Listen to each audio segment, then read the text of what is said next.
Notre Dame and Michigan State Saturday afternoon, and with one of the stranger stat lines in all of college sports, the road team has won 7 consecutive games in this series. Hey, how are you, folks? Jason Horowitz, glad to be with you on CBSSports.com, breaking down college football all weekend long, and help me do that, we bring in Spencer Tillman on the phone from Houston, who's, of course, gracious enough to join us with everything going on down there. Spence, let's start with Notre Dame, coming off that win against Michigan.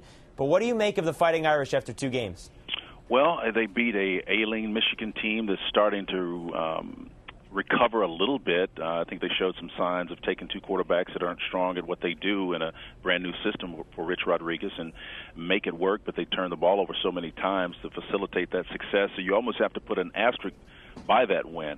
But I will say this, that Charlie, regarding the comments he had before that game, really set that whole situation up to have necessity to come away with a win.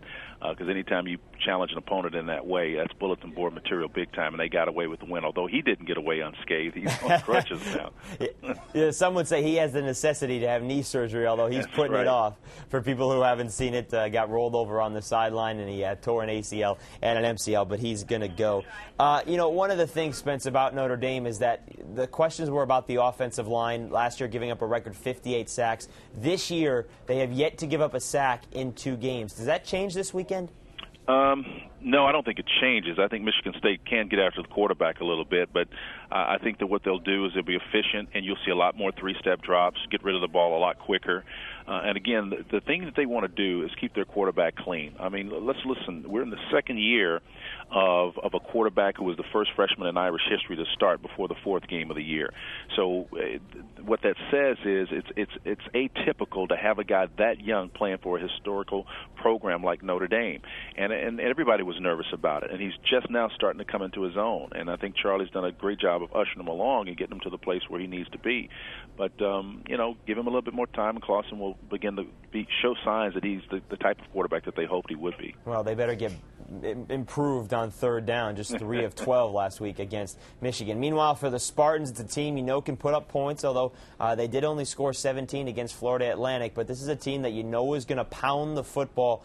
Javon Ringer, Spence, he's coming off an enormous day for Michigan State. Are you expecting a big one against Notre Dame's defense? Oh, absolutely. I mean, look, I thought when John Tenuta came over from Georgia Tech as defensive coordinator for the Golden Domers now that he would be able to have an immediate impact. And to some degree, you can see schematically he's been tentative to do some things that he did at Georgia Tech because he doesn't have the speed and the aggressiveness. But you better be able to fit him up defensively against Javon Ringer. I mean, this guy, you thought Noshawn Marino's 6 touchdowns coming into last week was impressive. This guy already has 9 touchdowns, or just under 500 yards rushing on 104 carries at this point. So, Javon Ringer, this guy's unbelievable. He's a strong.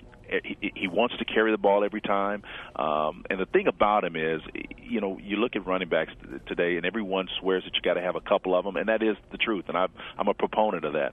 But this guy looks like he could carry the load himself, and that's a little bit of an anomaly. Well, he hasn't had to the last few years with J.U. Colquitt up there in East Lansing, but he's no longer there. A.J. Jimerson, the other guy for Michigan State. Spence, when you look at this game, what is the key thing that stands out to you between Notre Dame and Michigan State?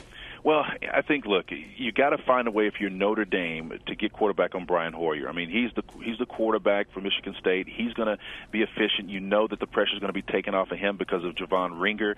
So that means when you do have a chance to shut down one aspect of the game, it's got to be the passing attack. And I'm not sure that Notre Dame can with the youth in their secondary. I think that's going to be problematic for them. So that's what they've got to do.